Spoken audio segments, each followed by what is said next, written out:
here for SN2. Okay? Really, every time you hit a reaction, and you know it's a substitution elimination reaction, you know this because there is an alpha site, there's a site to which the leading group is attached. Okay? You also might consider this in a different category as well. This has an alkene. Okay? This alkene is nucleophilic though, right? This carbon here is electrophilic. So this molecule, truthfully, the one that's on the bottom here, has both a nucleophilic and electrophilic center, right? So this guy has a nucleophilic center.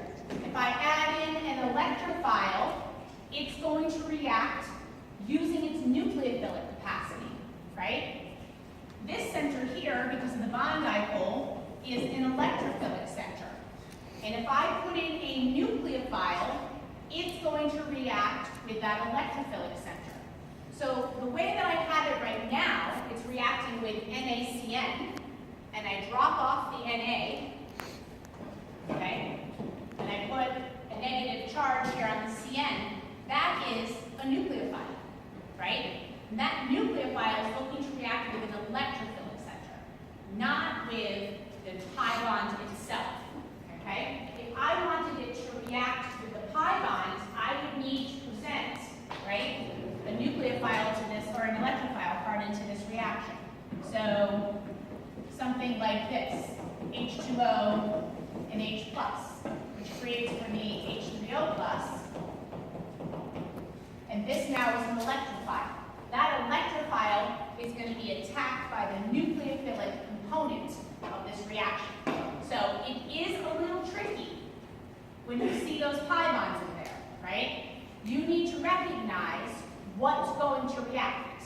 Is it the pi bond, or is it the alpha site, the site to which the leading group is attached? You're never going to touch an aromatic ring because you've never been taught how to deal with them, right? So you're just going to leave those alone. Don't even ever touch a benzene, right? Never, ever going to see something where a benzene is going to react. But you may have to, on an exam, discern between this. So that's why I'm trying to get you to think. What's presented above the reaction arrow? Is that a nucleophile or is it an electrophile? Electrophiles react with pi bond. Nucleophiles are going to react with the alpha site. This obviously is a nucleophile. So the nucleophile here is after an electrophilic center. That's not this, okay? Nucleophiles don't react with nucleophiles. They react with electrophiles. Does that make sense? Okay. All right, so each of these are promoted as an SN2 reaction. This is maybe one you don't see very often. I'm trying to put some of like crazy ones on the board. This comes from phenol, right? So OPH is actually this guy, I guess technically phenoxide, right? Which is derived from phenol, that's its conjugate acid, and this is pKa of 10. And the phenolate ion here has a tendency for moderate nuclear phelicity, and hence it promotes generally SN2 over an E2 reaction. Okay? So this is how we write it, OPH. So OPH, that's what this guy is. Generally, just when we write it, it's how we see it. Okay? That makes sense? All right, so we're going to show the mechanism for sure, which we know is not very crazy, right? It's just a couple arrows, which, you know, believe me, you're not going to get a 10-point question of SN2 on your exam. I know that would be delightful, but it's just not happening. We gotta have more bang for our buck, more arrows for our points. But regardless, this is definitely going to do what we know of as backside attack. So I know these reactions are SN2 in favor because not only can I increase the concentration of the nucleophile and increase the rate of the reaction, I can increase the concentration of my alkyl halide and increase the rate of the reaction because both are involved in the rate determining step. So in essence, if I increase the concentration of either, my reaction rate should increase. I also know this is SN2 because I see an inversion in stereochemistry. This is what we call a stereospecific reaction. It gives you a single stereoisomer as a result. Never a mixture of stereoisomers. 100% inversion of stereochemistry. So what you see is backside attack.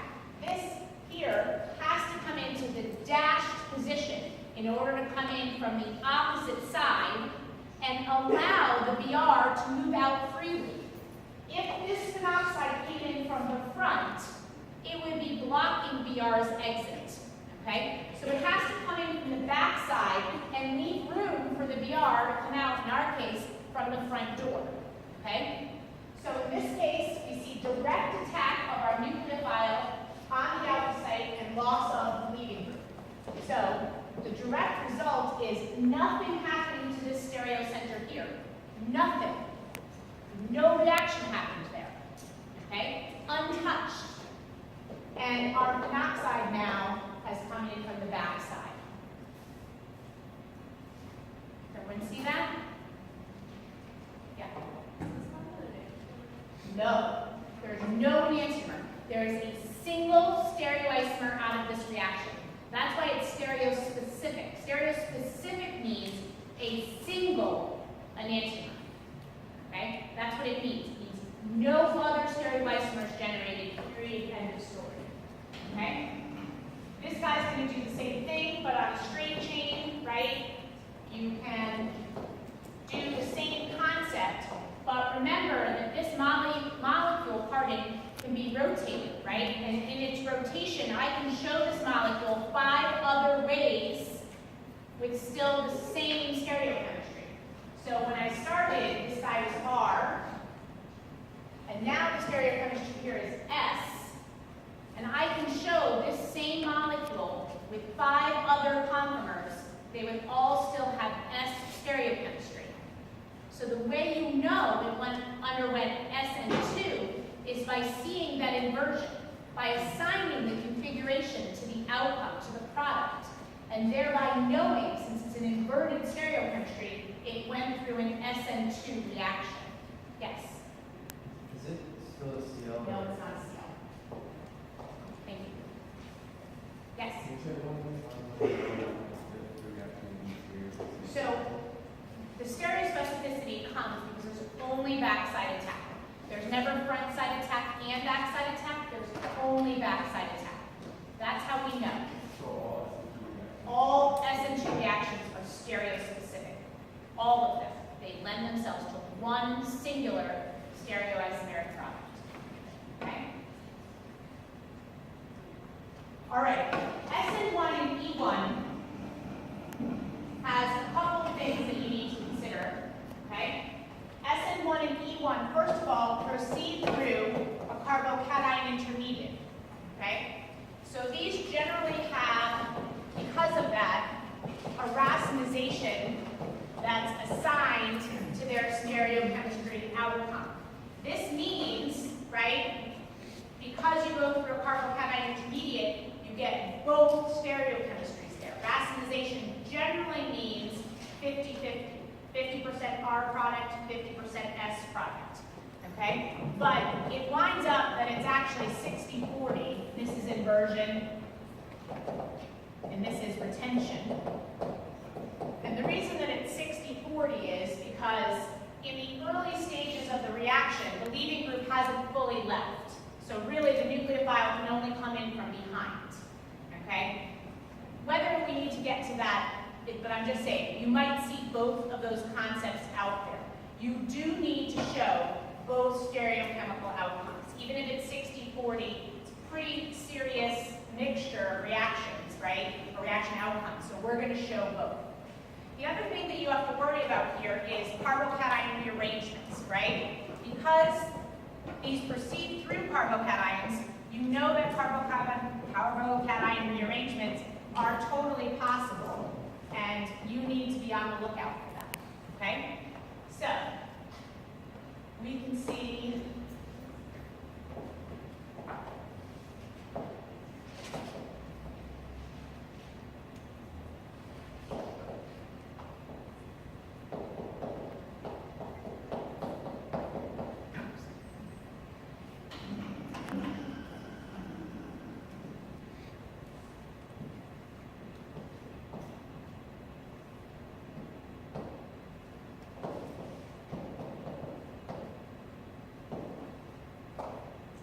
so these are reactions, one set up for SN1, one set up for E1. E1 is clearly the one with heat. I know either would be SN1 or E1 based on the fact that in both cases, I'm using a weak nucleophile. Okay? There's secondary alpha sites. These secondary alpha sites are indeed open to all mechanisms, but because I have a weak nucleophile, we are certainly going to see these SN1 and E1 products. So as I look at the mechanism now, okay, I guess I'll do them on a different board just because those are already set up. So this top one is set up for SN1 because there's no heat present. And as I work through the mechanism, I know that my first step in the mechanism is going to be loss of the leading group to create a carbocation intermediate. So my first product, or intermediate, I guess, along the way to product, is this carbocation intermediate. This carbocation intermediate will rearrange. It is secondary, and if I see a hydride shift from this spot, I am going to become secondary and benzylic. And a secondary benzylic carbocation is more stable than the secondary I started with. So now you need to think in that expansive carbocation range, right? Truthfully, a tertiary carbocation will rearrange to a secondary allylic because secondary allylic is more stable than tertiary. Okay? So this rearrangement is guaranteed. All right? At this point, we know that the carbocation has been formed. There's no heat present. So what I'm gearing up for is a substitution reaction. But because this is a planar intermediate, attack can happen at either side, from the front side or from the back side, because this is planar. So the outcome is twofold, right? I can get some of that alcohol adding from the front side and some of that alcohol adding from the back side.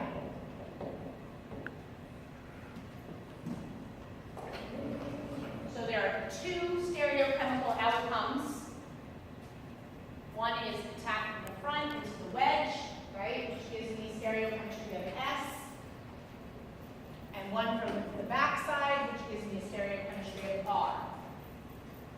So both are potential products. Same constitution, different stereoisomers. And we know that the last step here needs to be deprotonation. Okay, I'll show it on one of these. So deprotonation comes by pulling a proton and kicking back electrons. So I've shown it only on one, just because that's what I have board space for. Okay? So the outcome, right, so this would be what you give if it were the mechanism, but I need to think through the mechanism a little bit to get to these outcomes. The outcome here is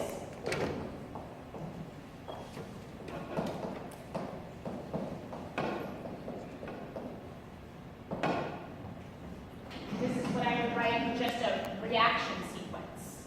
I wouldn't need to show all that arrow pushing. I might do it on a scrap piece of paper or on the side, right? But within the box that's going to be graded, I would put these two outcomes.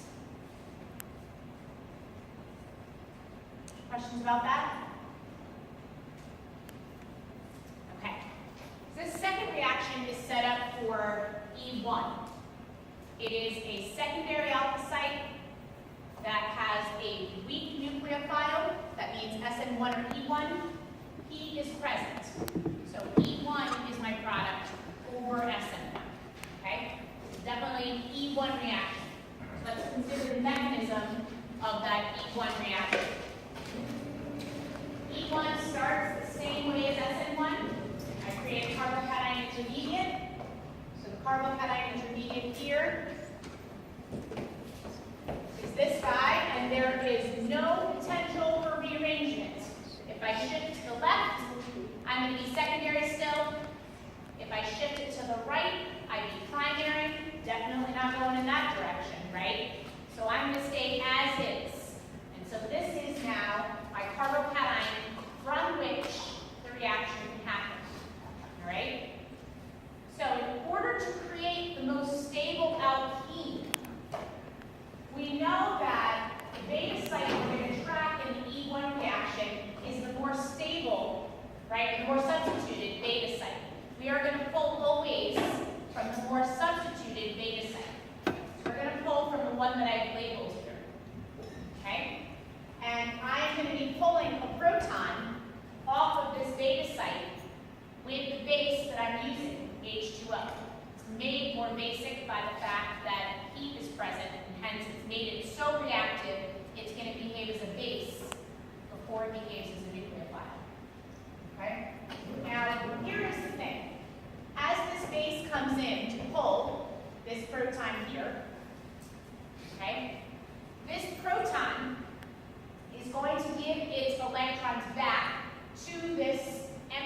orbital.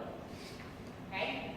And truthfully, I would have two potential outcomes, stereochemical outcomes. Okay? The two potential stereochemical outcomes are Z and E. Because it depends on how the electrons are pushed back to create that pi bond. As it's pushed back to create that pi bond, it can push from the bottom, that would push the methyl group up, or it can push from the top, and the methyl group would stay where it is. Okay? So there's two resulting outcomes, but we very rarely see any Z stereochemistry because the reaction is already endothermic. So the E stereochemistry, because it's more stable, there's less steric hindrance in an E alkene over a Z alkene. The E alkene is definitively the major product by leaps and bounds. You do see small amounts of this, but not enough to write it as a product outcome. We would say that the E1 reaction will always create for us an E alkene. The E1 reaction will always create for us the E alkene. Okay? It's not stereospecific for sure. It's not a stereospecific reaction. We don't get only the E alkene. We just get so much more of the E alkene over the Z alkene that this is, by leaps and bounds, far the major product. Okay? So E1, accordingly, always gives E alkenes. Does everyone see that? Major difference. And I've said that like 3 times or 4 times, right? And I can say it a bunch more to drive you crazy. I tell you, my son likes to repeat himself a lot, and he drives me crazy. So sometimes when I repeat myself a lot in the classroom, I think I'm driving you nuts, and I probably am. So feel free to use the strategy with me if you'd like. I've decided every time my son repeats himself, I sing a song to him from my younger days. Ready for the song? Drives him crazy. My baloney has a first name, it's O-S-C-A-R. Remember this commercial? My baloney has a second name, it's N-E-Y-E-R. Oh, I love to eat it every day. And if you ask me why, I'll say, because Oscar Mayer has a way with B-O-L-O-G-N-A. And then there's this girl, and she's like, delicious. Go Google that too, right? Every time he repeats himself, I sing that song. I think he's the only 14-year-old who knows that song at all, and his friends think he's crazy, which I think is a good thing. All right. Yes. Is there really, like, not a minor product of the double bond being at one? No, it's not. It's some Z, like 10%, 20%. Is there really not like a... Oh, and the other, no. Yeah, very little. Very little. I feel like it happens. Everything happens. That's kind of like, does it, like, it's already.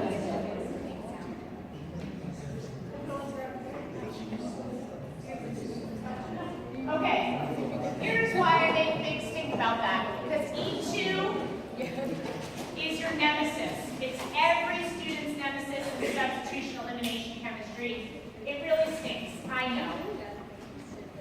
E2 has a stereo consequence to its reaction, which means every E2 reaction has to be thought of very carefully for the stereochemical outcomes. Very carefully. And here it is. E2 has a requirement, not a suggestion, not a possibility, but an absolute 100% requirement that the beta hydrogen and the leaving group are anti to one another. They call it anti-coplanar, anti-periplanar. Really, it means that they're 180 degrees offset from one another. Okay? That is a firm requirement. Okay? And this gets us into a lot of trouble. All right? Let's start with the easier example, which may be easier and may not be easier. I'm unclear. If I start with this guy here,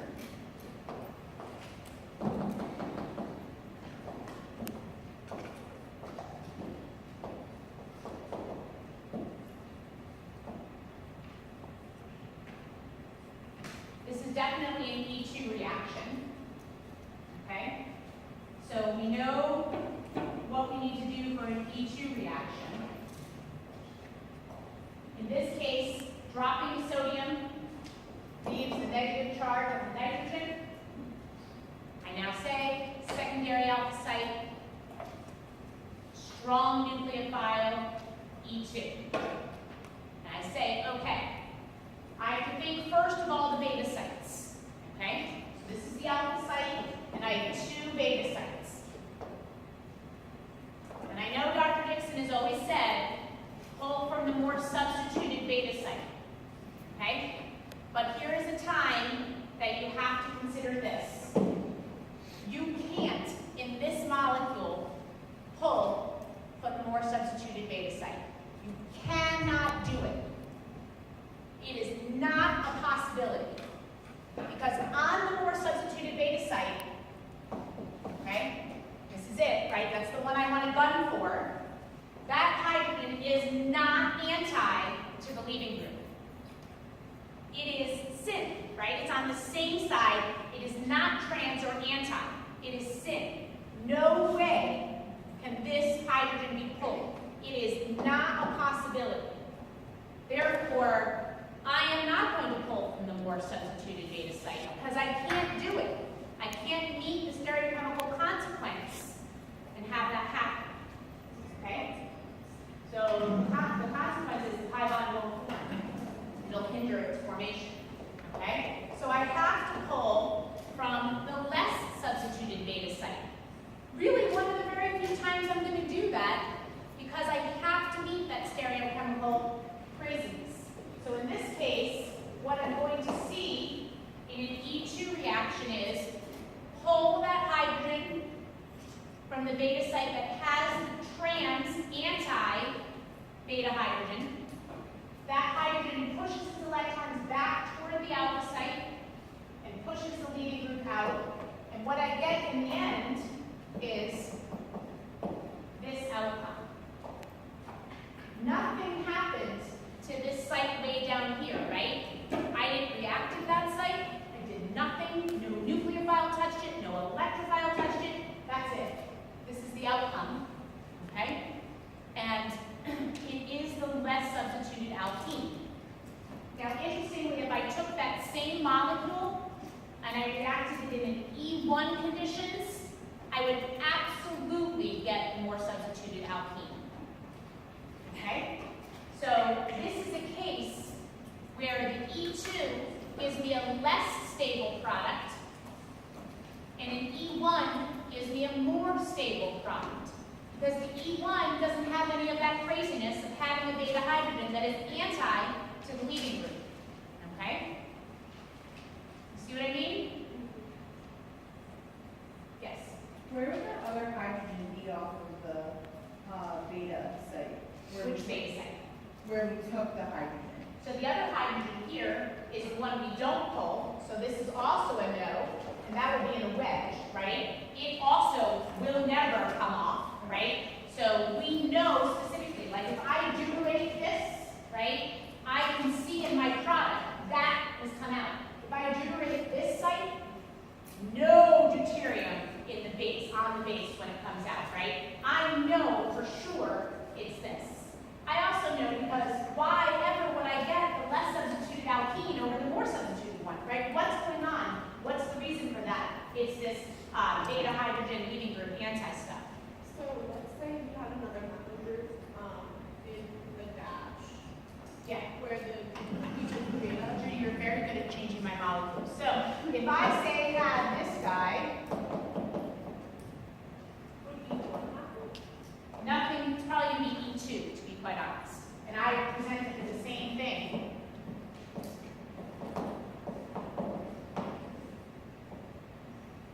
While this is primed for E2, E2 cannot happen, will not happen, cannot happen. So this then is going to take a turn, and you're going to see an SN2 reaction as your major product. Because when it halts the E2 path, the next obvious path is going to pick up. And the next obvious path, when you have a charged nucleophile, right, and that nucleophile is going to run the reaction, is the SN2. the nucleophile does not run the reaction in an SN1 or an E1. So you know this nucleophile is doing the work. And the only other work that it can do is an SN2 when the E2 path has been shut down. Okay? Yes? If you just change that upper group into a wedge, then you have a Yes. Yep. Yep. If I change one of these groups to a wedge, I would get the other. Yes. Uh-huh. It's not a specific example where it will be less stable. Yes. So what I'm trying to show you here with this example, thank you for bringing, let's go back up. Let's think about generally, what does this example show me? This example shows me that on rings, I need to be considering if I'm going to get a less substituted alkene. That's the only thing I can do to maintain that anti-sense that I know is a requirement. In a ring, it means, am I getting the more substituted alkene, the less substituted alkene, or no alkene, as your example showed, right? That's what a ring does. A ring says, I'm likely to get an alkene, I might get the less substituted one, unless I'm introduced, you know, I was going to say crazy world, but I don't want to say crazy, I'm just saying her, yeah. You know, in her imaginary world isn't better either, is it? No, because I said this is something, so maybe we'll just stop there, her world. But in a straight chain, you can always pull the beta hydrogen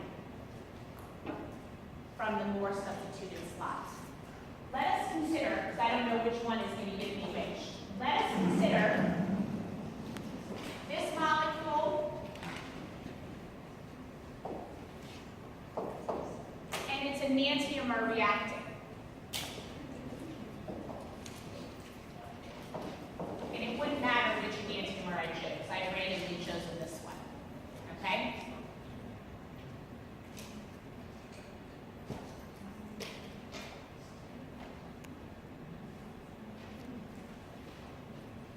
All right. So, one of these is going to give me an E alkene, and one of them is going to give me a Z alkene. Now, you can rotate these molecules all you want and try it out fancy, but there is a very nice, fast way to do this, which I'm going to show you. Okay? And that is to make a Newman projection down your alpha beta site. Okay? Make a Newman projection down your alpha beta site. So I'm going to go down this way. So here's my Newman projection down my alpha beta site.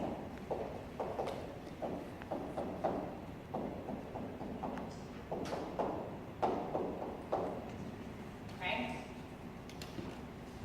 Rotate your Newman projection such that the leaving group, in our case Cl, is anti, which means 180 degrees offset, right? Anti to the beta hydrogen. This has already been set up for something, right? See that? They are anti to one another. This here box, this rectangular box I've created, is our pi bonding axis. And what it tells me is the methyl on the beta site is going to be on the same side of the pi bond as the methyl on the alpha site. The ethyl on the alpha site, beta site, right, is going to be on the same side as the hydrogen on the alpha site. My outcome here, right, is this one. This alkene is an E alkene, right? Just what you'd expect, because I told you with E1, E is always more stable than Z. So you see where it's going to go, and you're going to say it's going to be E over Z. But this here will never give you E. It's distereomer. This one right here will never give you an E alkene. These E2 reactions are also stereospecific. It will never give you all but one stereoisomer. Do the same thing. Do it down the same bond here, and you've got this outcome here.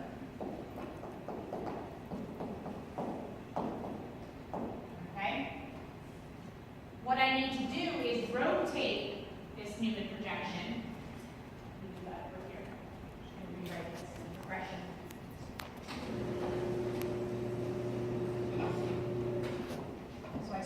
at this guy. Okay, I made a Newman projection down this axis.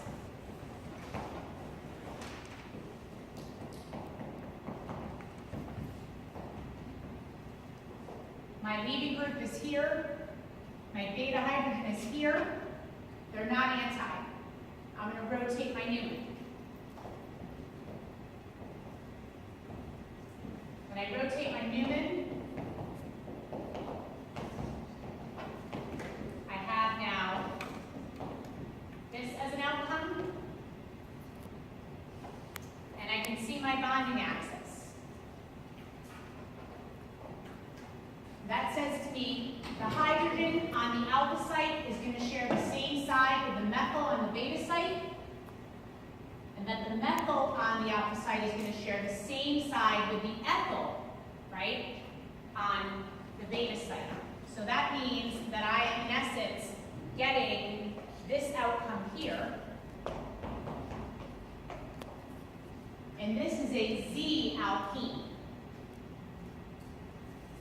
Never, ever will I get an E alkene from this molecule or its enantiomer. Both of this entire enantiomeric set will give me only one product, E or Z.